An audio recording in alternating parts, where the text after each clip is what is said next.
আজকের দিনে বৈঠকে বক্তব্যের বিষয় গীবত।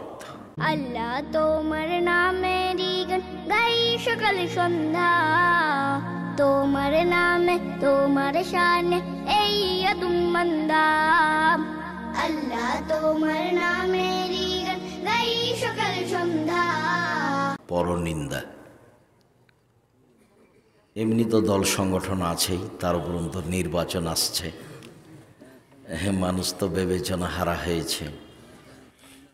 আল্লাহর নবীও বলছেন যে মানুষ হয়ে যাবে আগাছা, তাদের কাছে কোনো আমানতদারি থাকবে না, তাদের কাছে কোনো বিবেচনা থাকবে না। আর খুব নিম্ন শ্রেণীর মানুষ দায়িত্ব পালন করবে। তাতে তিনি শব্দ উল্লেখ করেছেন লোকা ইবনে লোকা, ইতর শ্রেণীর মানুষ দায়িত্ব পালন করবে, এ কথা মুহাম্মদ সাল্লাল্লাহু আলাইহি সাল্লাম বলেন। পল্লীর একজন বেদহীন অশিক্ষিত গাঁওয়ার মানুষ এসে বলল, মাতা সাত, কিয়ামত কবে হবে? তখন আল্লাহ রসুল বললেন, এদা জয়িয়াতিল আমানাত ফান্তাজিরি সাত, যেদিন 10 পয়সা নষ্ট করা হবে সেদিন কিয়ামত হবে। পল্লীর মানুষ এ ভাষা বুঝতে পারল না। পল্লীর মানুষ বলল, কাইফা ইয়াজাতুহা, 10 পয়সা ধ্বংস হবে কিভাবে? তখন তিনি বললেন, এজা উসসাদাল আমরিজা গায়রি আহলিহি ফান্তাজিরি সাত, যখন দায়িত্ব তুলে দেওয়া হবে অযোগ্য মানুষের হাতে, তখন কিয়ামত হবে। হেড মাওলানা, headmaster, principal, vice principal, vice chancellor, chairman, member, MP, মন্ত্রী, ডিসি, এডিসি, যারা যেখানে দায়িত্ব পালন করবে, তারা যখন অযোগ্য হবে তখন 10 পয়সা নষ্ট হবে, আর তখনই কিয়ামত হবে, এই কথা তিনি বলেন। তাতে এখন যা পরিস্থিতি, তাতে বদনাম গীবত মানুষের কাছে বড় পাপ নয়। সম্মানিত দিনী ভাই বোন, যেসব পাপের কারণে সরাসরি জাহান্নাম ঘোষণা হয়েছে, তার একটি বড় পাপ হলো গীবত, পরনিন্দা। যেসব পাপ মানুষের সাথে জড়িত, যা খুব জটিল ও কঠিন, তার একটি বড় পাপ হচ্ছে গীবত। আল্লাহর সাথে জড়িত পাপ ক্ষমা নেওয়া সহজ, কিন্তু মানুষের সাথে জড়িত পাপ ক্ষমা নেওয়া সহজ নয়। আল্লাহর সাথে জড়িত পাপ ক্ষমা চাইলেই ক্ষমা হবে ইনশাআল্লাহ, তিনি ক্ষমার জন্য প্রতীক্ষমান রয়েছেন।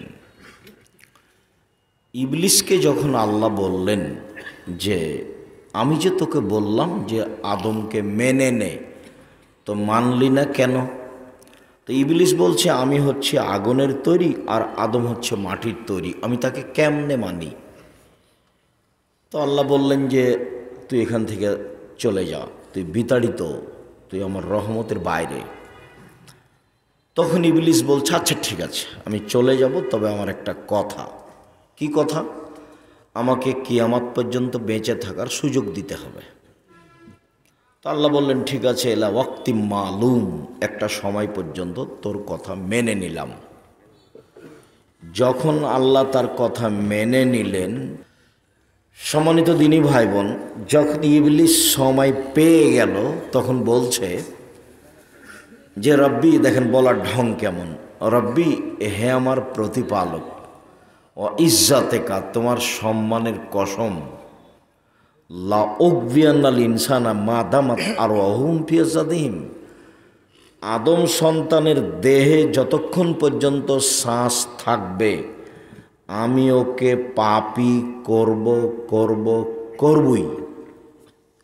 ও কেমনে জান্নাতে যায় তা আমি দেখে ছেড়ে দেব। পৃথিবীতে সবচেয়ে রিক্সে আছে ইবলিস, খুব কষ্টকর জীবন কাটাচ্ছে ইবলিস। কেন? ইবলিস সর্বোচ্চ চেষ্টা বাছাই করে নিয়েছে আল্লাহর সামনে। সেটা কি? সেটা যে কোনো মূল্যে আপনাকে আর আমাকেও কোথায় নিয়ে যাবে? জাহান্নামে নিয়ে যাবে। তার একটা জোরালো দাবি, আমি একাই জাহান্নামে যাব, আদমের ছেলে মেয়েকে নিয়েই যাব, কেমনে ও জান্নাতে যায় তা আমি দেখে ছেড়ে দেব। ও বলছে যে তোমার সম্মানের কসম, আদমের ছেলেমেয়ের দেহে যতক্ষণ পর্যন্ত শ্বাস থাকবে আমি তাকে পাপী করব করব করব, আমি তাকে জাহান্নামে নিয়ে গিয়েই ছাড়ব। আল্লাহ তখন বললেন না যে তুই পারবি না, এ কথা বললেন না। বুঝাতে পারিনি। আল্লাহ তখন বললেন না যে তুই এটা পারবি না, এ কথা বললেন না। তখন বলছেন আল্লাহ, ও ইজ্জাতি ও জালালি ও ইরতেফায়ে মাকানি, আল্লাহ বলছেন আমার সম্মানের কসম, আমার ইজ্জতের কসম, আমার মর্যাদার কসম, আমার উচ্চতার কসম, আদম সন্তান যতবার ক্ষমা চাইবে ততবার ক্ষমা করে দেব। তখন তিনি বলেছেন, ইয়াবনা আদম মা দাওতানি ওয়া রাজাউতানি, আদমের ছেলে মেয়ে শোনো, তুমি যেভাবে ডাকো আমি সেভাবে থাকি, তুমি যেভাবে বলো আমি সেভাবে শুনি। আদমের ছেলে মেয়ে শোনো, তুমি যেভাবে ডাকো আমি সেভাবে থাকি, তুমি যেভাবে বলো আমি সেভাবে শুনি। তুমি ক্ষমা চাইলে আমি ক্ষমা করে দিই, আমি পরোয়া করি না তুমি কত বড় পাপী, আমি পরোয়া করি না তুমি কত বড় পাপী। আদমের ছেলে মেয়ে শোনো, লাউ বালাকাত জনুবকা আনানা সামায়ে, তোমার পাপ বেশি হতে হতে যদি আকাশে লেগে যায়, পাপ আর পাপ, এর পরেও যদি তুমি আমার কাছে ক্ষমা চাও আমি তোমাকে ক্ষমা করে দিব, আমি পরোয়া করি না তুমি কত বড় পাপী, আমি পরোয়া করি না তুমি কত বড় পাপী। তুমি ক্ষমা চাইলেই আমি ক্ষমা করে দিব, আমি পরোয়া করি না তুমি কত বড় পাপী। তুমি যেভাবে ডাকো আমি সেভাবে থাকি, তুমি যেভাবে বলো আমি সেভাবে শুনি। এটা দুনিয়ার হিসাব। বিচারের মাঠে আবারও আল্লাহ আসবেন আমাদের সামনে, সারা পৃথিবীর পুরুষ নারীর সামনে আল্লাহ আসবেন, এসে বলবেন, ইবনা আদম, হে আদমের ছেলে মেয়ে শোনো, তুমি যে পরিমাণ পাপ নিয়ে এসেছো আমি সেই পরিমাণ ক্ষমা নিয়ে এসেছি।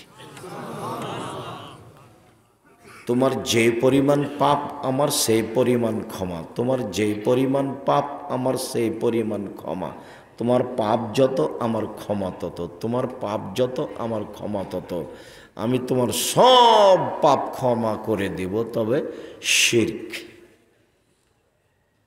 শিরক নিয়ে যারা বিচারের মাঠে উপস্থিত হবে তারা আমাকে অপমান করেছে, আমি তাদের ক্ষমা করব না। শিরক নিয়ে যারা বিচারের মাঠে উপস্থিত হবে আমি তাদের ক্ষমা করব না, এই জন্য যে তারা আমাকে অপমান করেছে। তো আপনার ছেলে মেয়ে সকালে স্কুলে গিয়ে বলছে, ও কালিমা তোমার আকাশ, ও কালিমা তোমার বাতাস। এবার বলেন দেখি, আপনি এসব ছেলে মেয়ে মানুষ করে কি করবেন? ওর জন্ম, ওর ভিত্তি শিরক। মাস্টার বুঝতে পারিনি যে ও কি বলছে। যারা দেশ গড়ে তারাও বুঝে না, তারা এমনি বলছে যে আমরা দেশ গড়ি। এগুলো মুখের কথা মাত্র, অন্তরে কিছু নেই। তুমি প্রতিবাদ করো না, তুমি কিছু বলো না। আমি তো 90 সাল থেকে বলে আসছি, 5,000 কোটি টাকার মামলা দিয়েছে আমার নামে, আমি নাকি ঠাকুরের বদলিয়ে করেছি, ঠাকুরকে অপমান করেছি, মানহানির মামলা। তো সিলেট কোর্টের জজ বলছে, আপনি আব্দুর রাজ্জাক বিন ইউসুফ, পিস টিভির আলোচক, জি, আপনার মামলা আমি খারিজ করে দিলাম। তো ঠাকুরের আমি নিন্দা করলাম? ঠাকুর সারা বাংলাদেশের সব ছেলে মেয়েকে প্রত্যেক দিন মুশরিক বানাচ্ছে। বাংলাদেশ হচ্ছে শিরকের বন্যায়। শুধু যে আপনি আষাঢ় মাসে দেখেন বন্যা তা নয়, বাংলাদেশ হচ্ছে বিপদ সীমার উপর দিয়ে চলছে শিরক। বিচারের মাঠে যারা শিরক করে উপস্থিত হবে